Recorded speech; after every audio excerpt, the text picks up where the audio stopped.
안녕하십니까, 김대한입니다. 오늘은 박준용 선수와 이스마일 라우르디에프 선수 간의 대결에 대해서 좀 리뷰를 해보도록 하겠습니다. 그 전 영상에서 고석현 선수의 그 경기 전에 예상에 대해서 말씀을 드렸었는데, 이 박준용 선수 경기도 마찬가지였어요. 방송국에서조차 박준용 선수는 오히려 고석현 선수보다 더 쉽게 이기지 않을까 얘기했던 게 중론이었고, 박준용 선수가 반칙 공격을 너무 많이 당했기 때문에 경기가 꼬여서 박준용 선수가 못한 게 아니라 꼬여서 힘들어지긴 했지만, 저는 사실은 박준용 선수에게 훨씬 더 쉬운 경기가 될 거라고 생각을 했었거든요. 격투기가 어떤 일이 일어날지를 모르잖아요.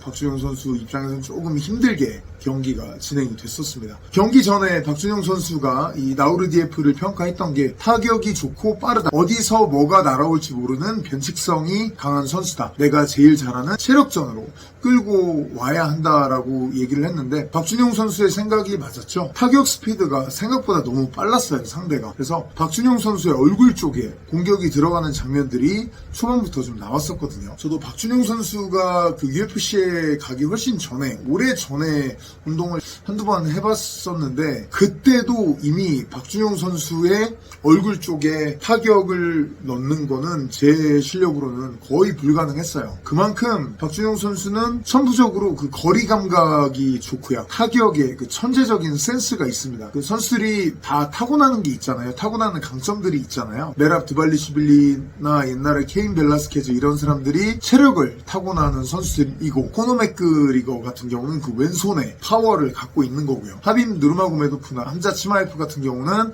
MMA에서 쓸 수 있는 최고의 또 그래플링 능력을 갖고 있는, 그 위쪽으로 올라간 선수들을 보면 이 사람이 어떤 식으로 타고난 선수구나, 이런 거를 볼 수가 있는데, 박준용 선수는 제가 보기에는, 물론 지금은 그래플링도 굉장히 잘하고 본인이 이번 그 라우르디에프전에 대해서 체력전으로 끌고 가겠다라고 얘기를 했지만, 제가 보기에는 원래 뭐 지구력도 좋고 다 좋은데, 박준용 선수가 제일 강하게, 제일 본인의 특징으로 세게 갖고 있는 게 제가 보기엔 저 타격 센스예요. 토프리아처럼 한방 빡 파워 이런 걸 가진 게 아니라 천재적인 타격 센스가 있는 선수거든요.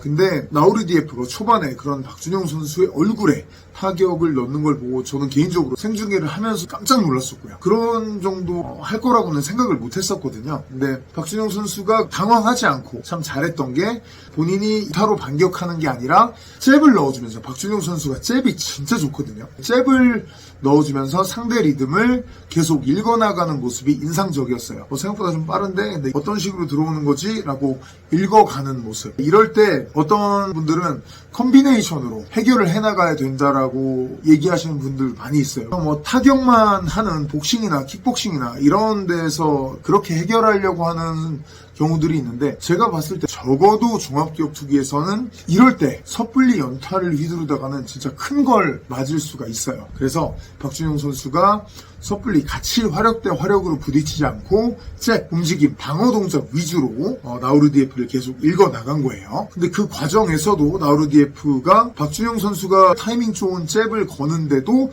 짧은 라이트 크로스를 굉장히 가까운 거리에서 받아치는 모습들도 있었거든요. 이거 진짜 대단한 거예요. 라우르디에프도 사실 UFC에서 지금 두 번째 커리어를 쌓아나가고 있는 선수죠.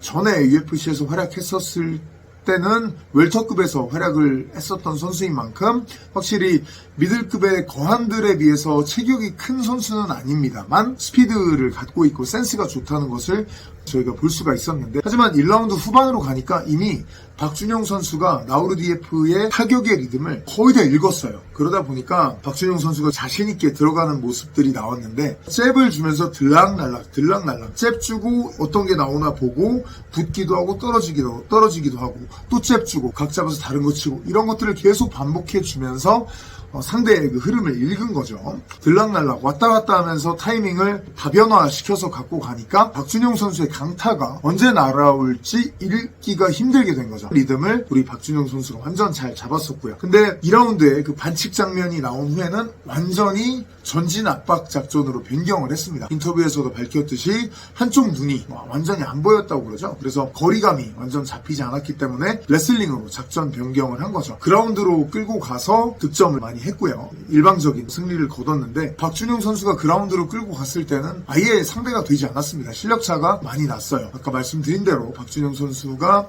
선천적인 타격 감각 이런 것들을 갖고 있습니다만 그라운드도 원래 잘하는 선수인데 UFC 선수 생활을 하면서 계속해서 발전을 시켜왔고 그 게임이 훨씬 더 빡빡해졌다는 것, 더욱더 촘촘해졌다는 것을 이번 그 경기를 통해서 볼 수가 있었습니다. 여담일 수 있겠습니다만 사실 저는 보면서 너무 대단하다고 느끼고 개인적으로 많이 배웠던 게 2023년에 했던 그 제 마지막 경기 복귀전 때 당연히 제 상대 선수가 더 잘해서 졌습니다만 저는 박준용 선수처럼 반칙 공격이 아니라 제대로 된 상대의 그 펀치에 경기 초반에 눈을 얻어맞고 눈이 안 보였었어요. 완전 안 보였거든요. 그 다음에 제가 완전 당황해서 주먹을 난사하다가 손도 부러졌어요. 처음에 왼손이 부러졌고 1라운드 후반 가서는 오른손도 부러졌고 저는 또 박준용 선수 같은 무기도 다양하게 갖고 있지 못한 사람인데 눈은 한쪽은 안 보이고 거리감은 완전 끝났고 두 손은 다 부러진 상태가 된 거죠. 근데 그때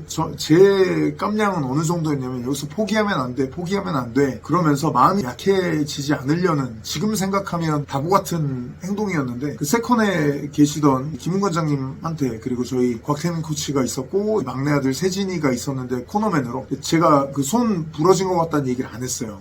그 얘기를 입 밖으로 내면 마음이 약해질 것 같은 거예요. 근데 하나는 알고 둘은 몰랐던 거죠. 마음이 안 약해지고 다 잡는 건 알아서 하는 거고 높은 레벨의 선수들이 하듯이 이러이러하다라고 얘기를 해서 작전 변경을 하고 플랜 B로 전환을 해서 경기를 이기기 위해서 끌고 가고 했었어야 했는데 제가 그걸 얘기를 안 했어요. 그러니까 김웅 관장님은 계속 이렇게 해라 저렇게 해라 제 특기가 펀치인 걸 아니까 지금 돌아보면 멍청했던 거죠. 3라운드에 제가 테이크다운을 세 번 정도 성공시키긴 했었는데 이미 경기는 완전 기울어져 있었고 경기 끝나고 저희 막내 아들 세진이가 당시에 초등학생이었는데 그러더라고요. 다음날 아침에 응급실 갔다 오니까 아니 아빠는 왜 그 1라운드부터 레슬링 왜 안 쓴 거야 그러더라고요. 그래서 제가 그랬어요. 네 말이 맞다. 근데 아빠가 딱 아직은 요 정도인 것 같다. 그 생각 자체가 잘 안 들었다. 그런 게 있었거든요. 근데 박준용 선수 같은 레벨은 딱 그게 되는 거죠. 저처럼 허둥지둥 되는 게 아니라 이거 안 되겠다. 거리가 안 잡힌다. 원래는 칼을 갖고 싸우려고 했는데 안 되겠다. 저 철퇴 같은 걸로 바꿔서 다른 싸움을 해야 되겠다. 무기 변경. 게임에서 캐릭터 바꾸고 무기 바꿔서 싸우듯이 그게 실전 싸움에서 UFC 무대에서 그런 높은 무대에서 된다는 거죠. 저렇게 눈이 안 보이고 그러면 사람이 참 당황스러울 수 있거든요. 또 상대가 빠르잖아요. 박준용 선수는 뭔가 당황하거나 눈이 안 보여 답답한데 이런 티가 아예 안 났어요. 상대 입장에서 이 빈틈을 쑤시고 들어가야 되겠다라고 할 만한 틈을 전혀 주지 않았거든요. 박준용 선수의 실력이 우리나라 무대에서 활약할 때부터 잘하는 선수였지만 정말 UFC에서 산전수전 다 겪으면서 이제는 대단한 선수가 됐구나. 그 수준은 너무 다르지만 그래도 저도 격투기를 배우고 시합을 뛰어본 사람이기 때문에 와 차원이 다르구나 이런 것들을 많이 더 느끼면서 감탄하면서 중계를 할 수 있었던 시합이었습니다. 박준용 선수가 브레드 타바레스 전을 치른 다음에 내가 비로소 제대로 된 UFC 선수가 되었다고 느꼈다라고 얘기를 해줬었는데 이번 경기 같은 경우도 말도 안 되는 돌발 상황인 거죠. 그런 상황들에 당황하지 않고 부드럽게 잘 해결해 나가면서 승리를 순조롭게 갖고 갔다는 거. 박준용 선수의 커리어에 있어서 좋은 그 밑거름이 될 수 있는 경기였다고 생각을 합니다. 박준용 선수의 승리 다시 한번 축하드리고요. 네, 오늘 영상은 여기까지 하도록 하겠습니다. 고맙습니다.